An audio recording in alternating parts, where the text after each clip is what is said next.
Bonjour à tous, bienvenue dans cette nouvelle vidéo. Alors aujourd'hui, on va voir dans cette vidéo pourquoi ne jamais mettre les pierres chaudes dans une géode d'améthyste, puisque niveau rechargement, il y a encore des gens qui confondent géode de cristal et d'améthyste, d'accord? Et on verra aujourd'hui pourquoi ne jamais mettre les pierres chaudes dans une géode d'améthyste. Alors les pierres chaudes, ce sont les pierres de couleur jaune, rouge, marron, d'accord?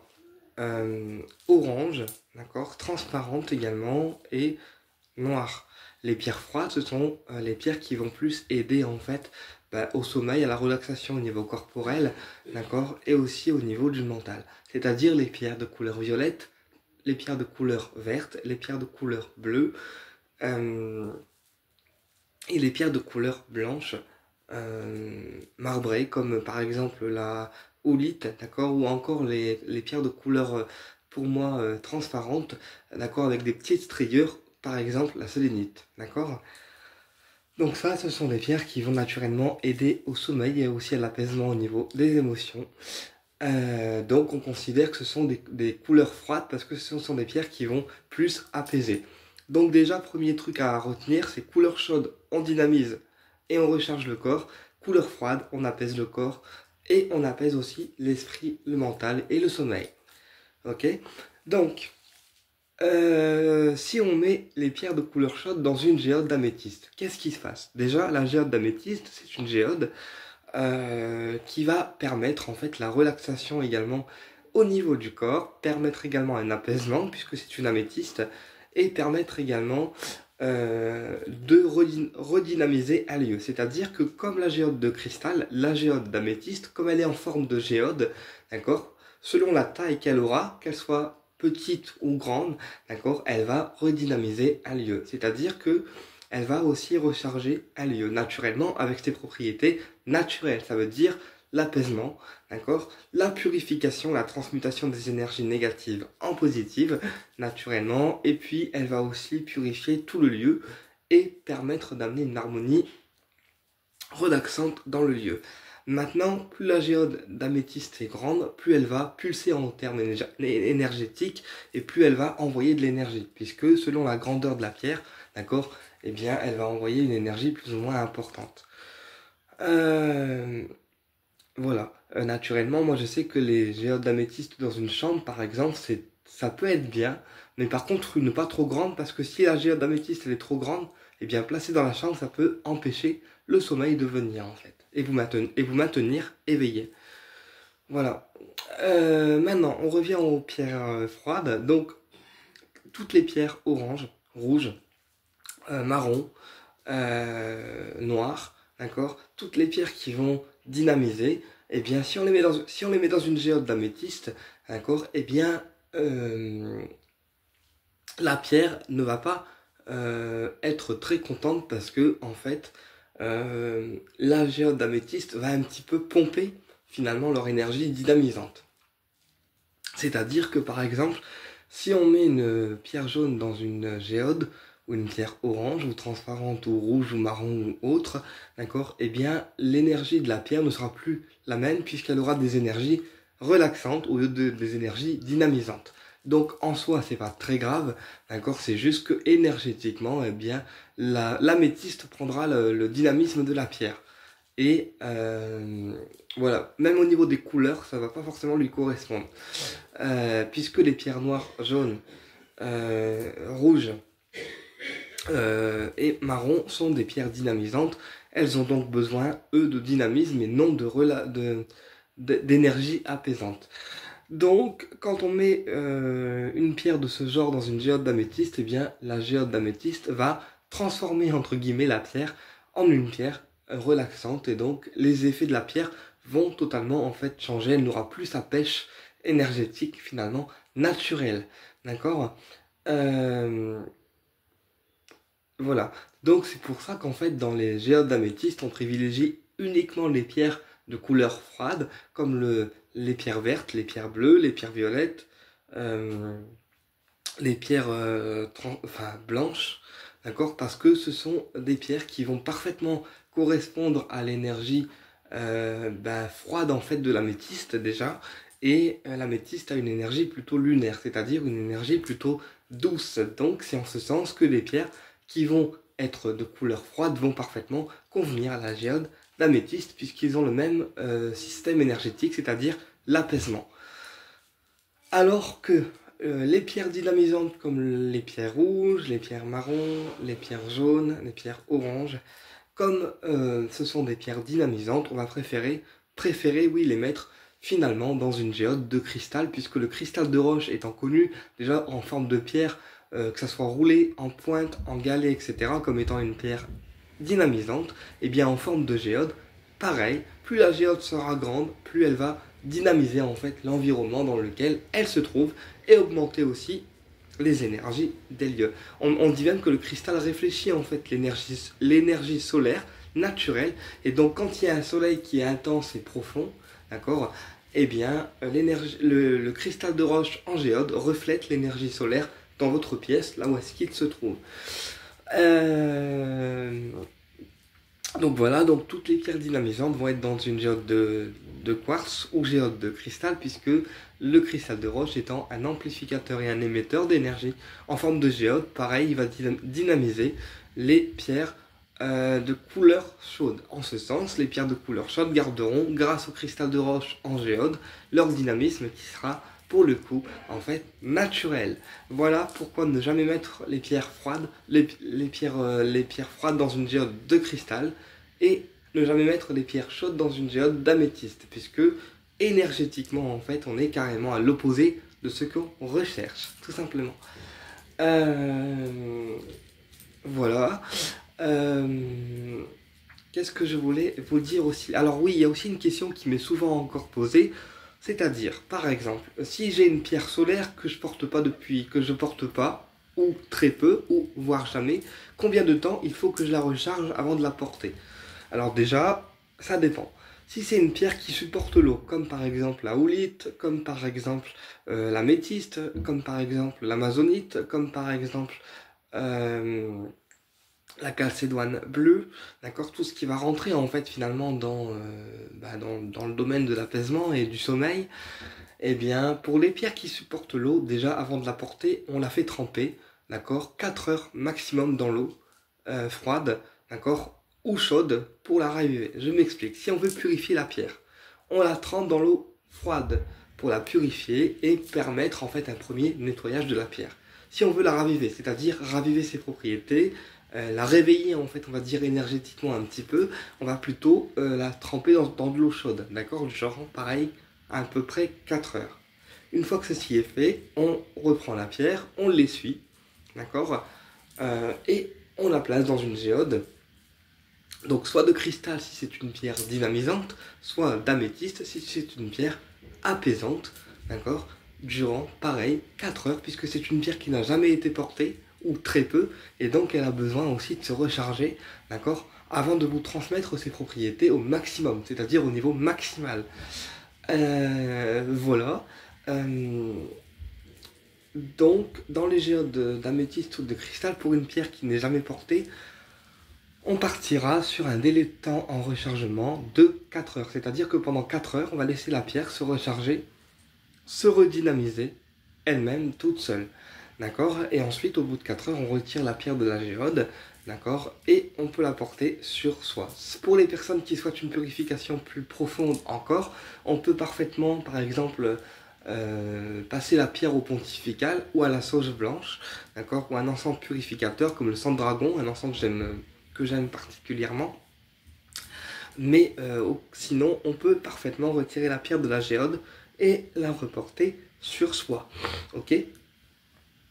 Et ensuite, on la laisse toute la journée, d'accord, pour qu'elle prenne bien le temps de s'habituer à notre énergie corporelle, à notre grille énergétique.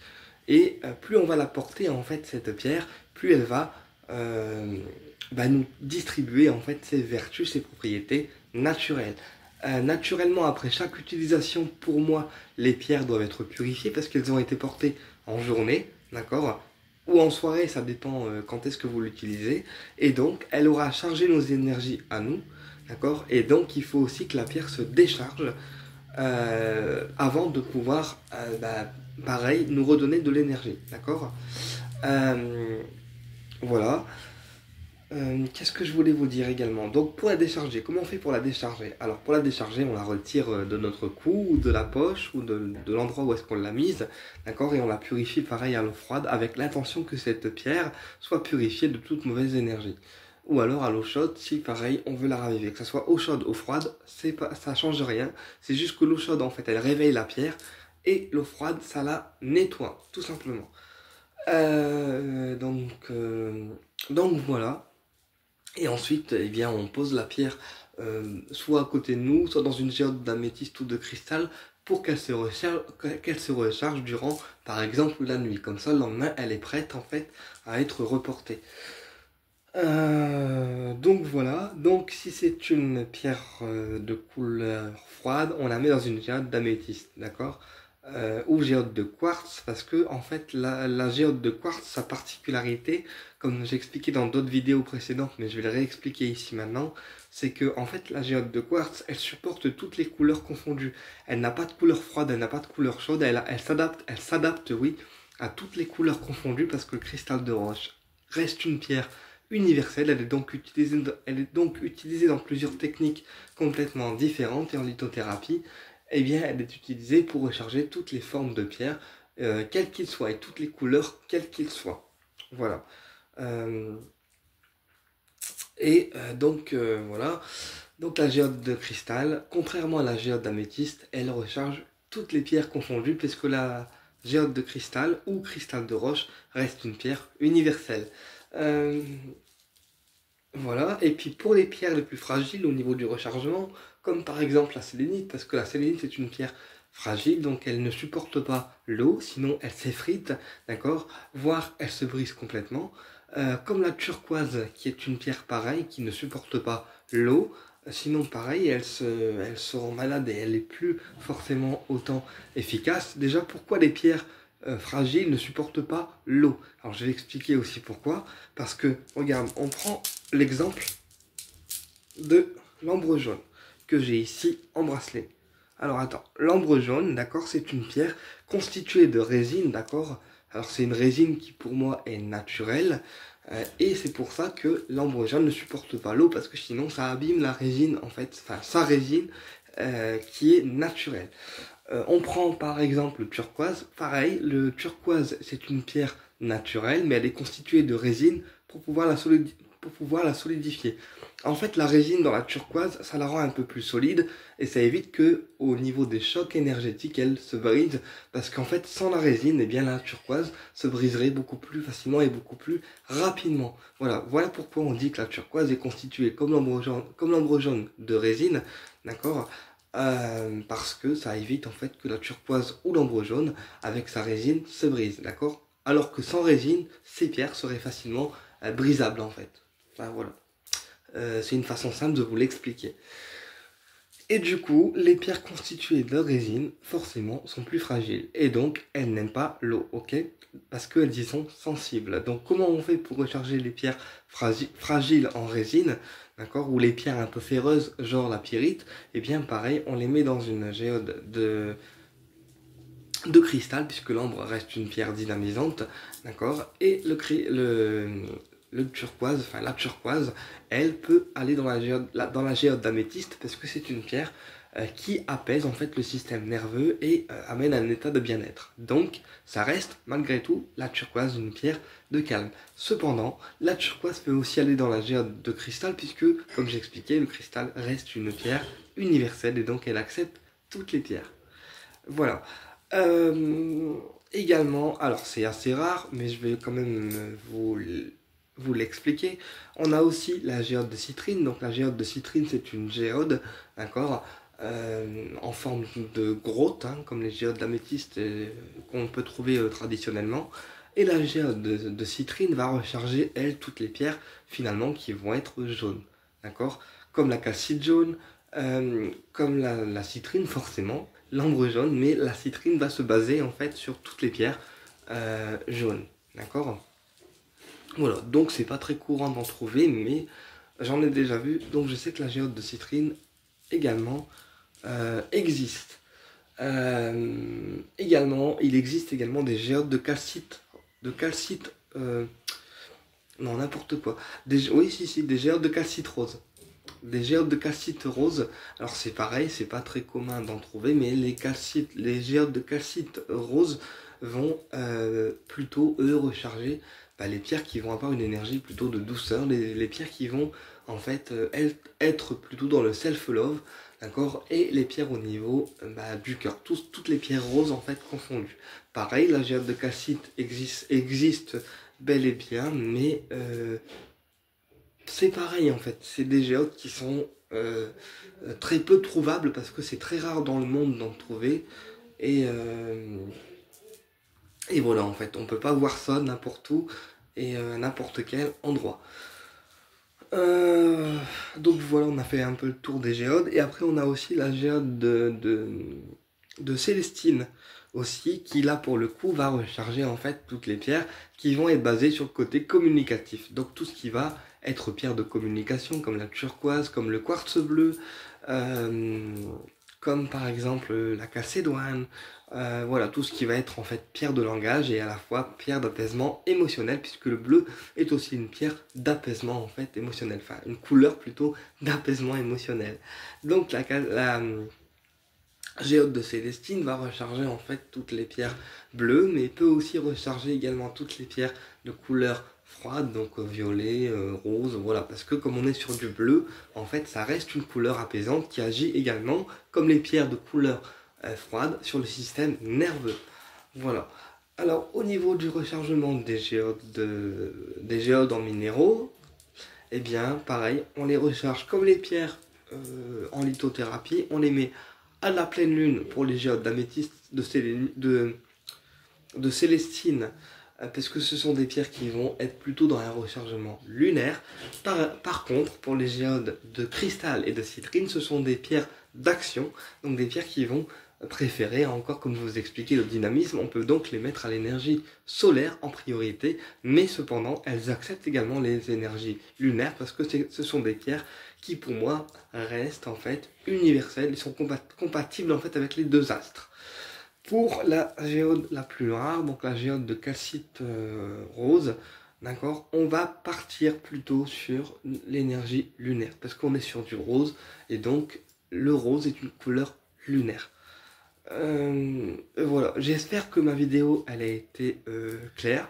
Et pareil pour les géodes en minéraux, on peut également les purifier donc à l'encens de pontifical de préférence, puisque c'est un encens qui dégage en fait toutes les charges accumulées par les géodes au niveau des minéraux. Donc pontifical, sang de dragon ou palo santo, mais des encens qui vont avoir une purification assez profonde, d'accord, pour pouvoir que les géodes soient elles aussi entretenues et rechargées, d'accord.